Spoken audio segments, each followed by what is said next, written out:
What's up, slashes and slashettes? My name's Nightfall, and welcome to another fan-made Dead by Daylight chapter. Today we'll be discussing not another horror story, but rather a horror game that I want to make at some point in the future, hopefully, maybe, possibly. Anyways, it's called The Terror of WORWEST, and for this chapter concept video, I will be discussing the map first, because there's not that much to say about the map, followed by the survivor, and then last but not least, the killer. So with that being said, let's get on with it. New map, the WORWEST Mansion. The WORWEST Mansion used to be home to the very wealthy WORWEST family, who some many years ago disappeared without a trace. Since that disappearance, no one has ever been brave enough to step foot back inside the mansion, and so it remains there, sitting and wasting away. New survivor, Damien Parker. Damien Parker was part of a group of friends who would go and explore abandoned buildings, to search for anything paranormal, and to capture any evidence that ghosts truly exist. This eventually would lead them to the WORWEST Mansion, which in the paranormal community is something of an urban legend. Upon reaching the WORWEST Mansion, Damien Parker was dared to go inside, and so he did. However, when it was time for him to leave, he couldn't. The door, somehow, in some way, wouldn't open.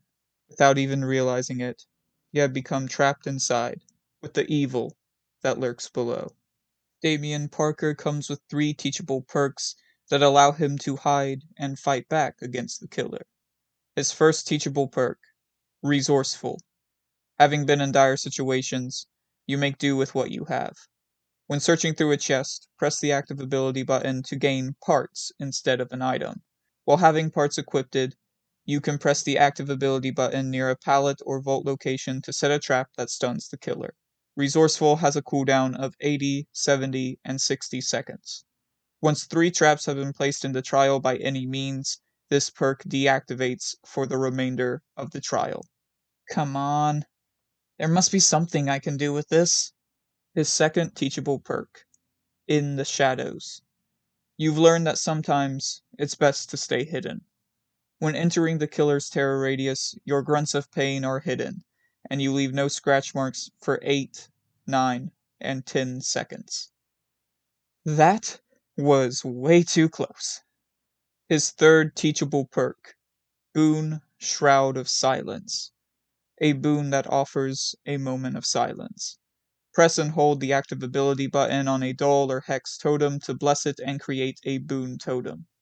Soft chimes ring out in a radius of 24 meters. All survivors benefit from the following effects when inside the boon totem's radius. Grunts of pain are reduced by 90, 95, and 100%. Noise from rushed actions are reduced by 90, 95, and 100%. I have to be quiet. New killer, the Beast. The Beast is a blind and grotesque amalgamation of twisted flesh and bone that lives in the basement of the WORWEST Mansion. Killer power, the Terror of WORWEST. Special ability, Echolocate. When a survivor performs a rushed action or drops a pallet, you see the aura of that survivor for 10 seconds. When a survivor rushes into a locker, they are revealed by Killer Instinct for 10 seconds. When a generator is completed, the auras of all survivors are revealed to you for 20 seconds. Special ability, the monster below. Press the special ability button to activate the monster below. When activated, the beast drops to all fours and is granted the undetectable status effect. Special ability, Pursue. Press and hold the active ability button while the monster below is active to charge Pursue. When fully charged, release the active ability button to run at 150% movement speed and gain access to Pounce. Special attack, Pounce. Press the attack button while Pursue is active to use Pounce. Doing so will cause the beast to lunge forward. Any survivor hit by Pounce is inflicted with the deep wound and hemorrhage status effects. The beast comes with 3 teachable perks that allow him to locate and hunt survivors. His first teachable perk, Reverberate. As you became accustomed to the dark, your other senses were heightened. Anytime a survivor performs a rushed action, completes a generator, startles a crow, or any action that results in a noise notification, gain a 5% haste status effect for 6, 7, and 8 seconds. Reverberate has a cooldown of 45 seconds. It hears everything. His second teachable perk, Hex True Terror. Your terrifying presence pleases the entity. Each time a survivor enters your terror radius, this hex grows in power. For every survivor that enters your terror radius, gain 1 token up to 4 tokens. For 1 or more tokens, gain a 15% increase to vaulting speed. For 2 or more tokens, gain a 20% increase to braking speed. For 3 or more tokens, the auras of all survivors within your terror radius are revealed to you.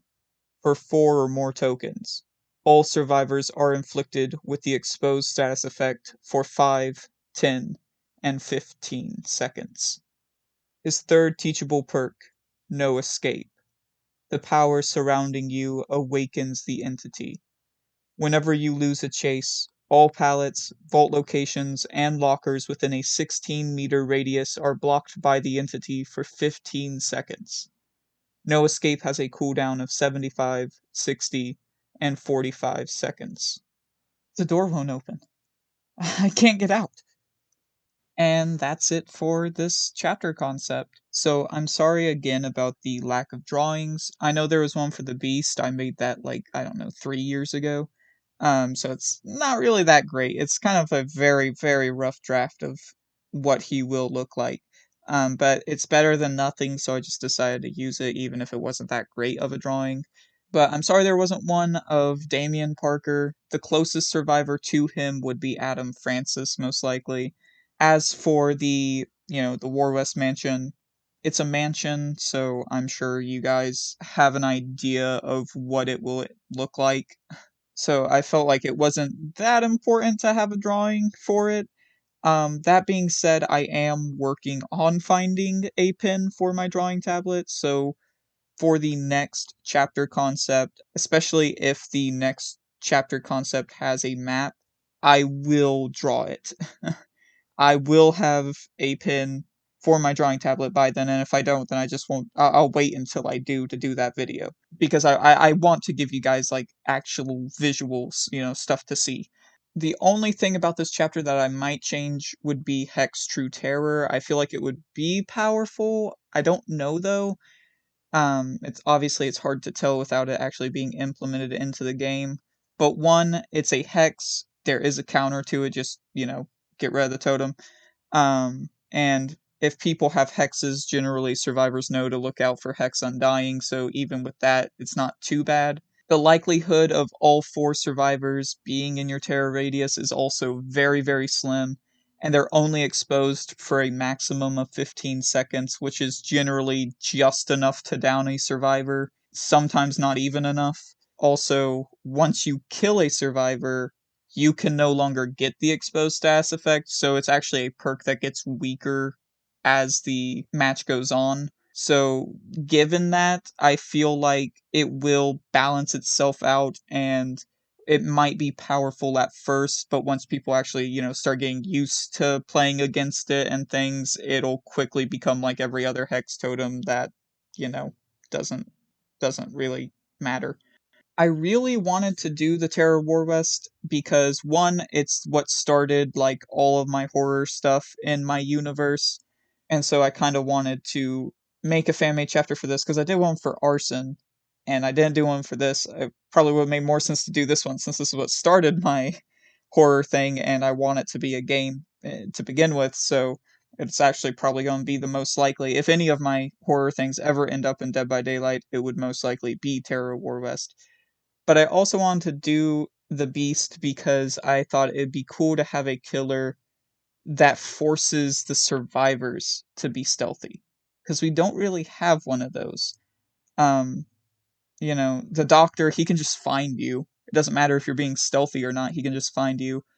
Um, The closest would probably maybe be Trapper, because, you know, it's better to, like, crouch and go slow, that way you don't step in his traps. But for the most part, there's nothing that really stops you from performing rushed actions or performing all these things that with the Beast would actually give him an advantage because he'd be able to find out where you are. And I just thought that that'd be really interesting to see it play out in Dead by Daylight and kind of add a little bit of horror back into the game. So yeah, with that being said, I hope you all enjoyed the video. If it's your birthday, happy birthday, and I'll hopefully see you all soon. Goodbye.